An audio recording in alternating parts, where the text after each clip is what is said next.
আর আমাদের সাথে আছেন বেগুন চাষি মোহাম্মদ আলামিন ভাই। আর আলামিন ভাই যথাসম্ভব এখন কোনো কীটনাশক স্প্রে করতেছেন ফরমিন, পদ্মা এগ্রো স্প্রেয়ার্স কোম্পানির।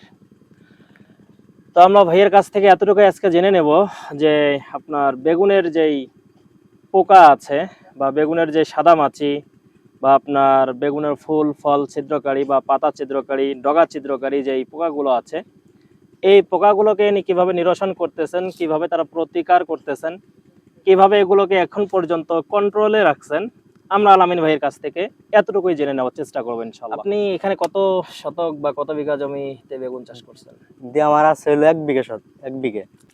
আপনার এই পোকার জন্য কি কি স্প্রে করেন? এখন দিতেছি আমি এই যে এটা। এটাই দিচ্ছেন? হ্যাঁ, এটা রেজাল্ট কিরকম? রেজাল্ট তো অনেক বেশি হয় এগুলা। এগুলোর রেজাল্ট হ্যাঁ। অনেক সুন্দর। মানে আপনি কি এর পাশাপাশি এই যে আপনার সাদা মাছি বা এই যে ডগা ছিদ্রকারী যে পোকাগুলো আছে সেগুলোর জন্য কি ব্যবহার? এগুলা জানি ইনসিপি দেওয়া হয়। এনসিপিও দেন? হ্যাঁ, এগুলা ভালো কাজ করে ইনসিপি। কতদিন পর পর দেন ওটা? প্রতি সপ্তাহে দিতে হয় এগুলা। প্রতি সপ্তাহে জি। দিচ্ছেন? সাদা মাছির জন্য কি দিচ্ছেন? সাদা মাছের জন্য এটা কি এগুলাই দিলেই হয়, একই কথা। মানে এগুলো দিলেই হ্যাঁ, হয়ে যাচ্ছে? একই কাজ করে এগুলো। এগুলো বিষ তো, তাই না? জি, এটা তো আপনাদের স্থানীয়ই জাত আর স্থানীয় যতটুকু আমাদের। জানি। তো এই বেগুনটা যদি বাইরে ভালো কোনো জায়গায়, এটা তো চরাঞ্চল, জি। যদি বাইরে ভালো কোনো জায়গায় চাষ করা হয় তাহলে রেজাল্ট কেমন হতে পারে? এটা এই জায়গা বলতে বাইরে এলাকায় এটা হবে না, ঠিক আছে?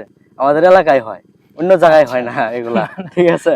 এটা আপনার বাইরে কোথাও বাইরে কোনো কোথায় হয় না, এটা আমাদের এলাকায় হয় শুধু। তা তো এখান থেকে বাইরে নিয়ে যাওয়ার কোনো সুযোগ নেই? সুযোগ নাই, সুযোগ বলতে হবেই না, হবে এটা না। আমাদের এলাকায় হয়। আচ্ছা আচ্ছা। আপনি ভিটামিন কি কি দিচ্ছেন? আমি ভিটামিন দিয়ে ফরেক্স, তারপর আছে পোটোজিং, পটাশিয়াম? তারপর আছে হইতেছে গ্রোজিং আছে, জি আর আছে কি মানে আছে ওগুলো ইত্যাদি, ওগুলা সঠিক মনে থাকে না। জি জি, মানে এক এক সময় এক এক একটা একটা দেওয়া যায়, দেয়া হচ্ছে, দিচ্ছেন। সপ্তাহে পর পর কি চেঞ্জ করে দেওয়া যায়।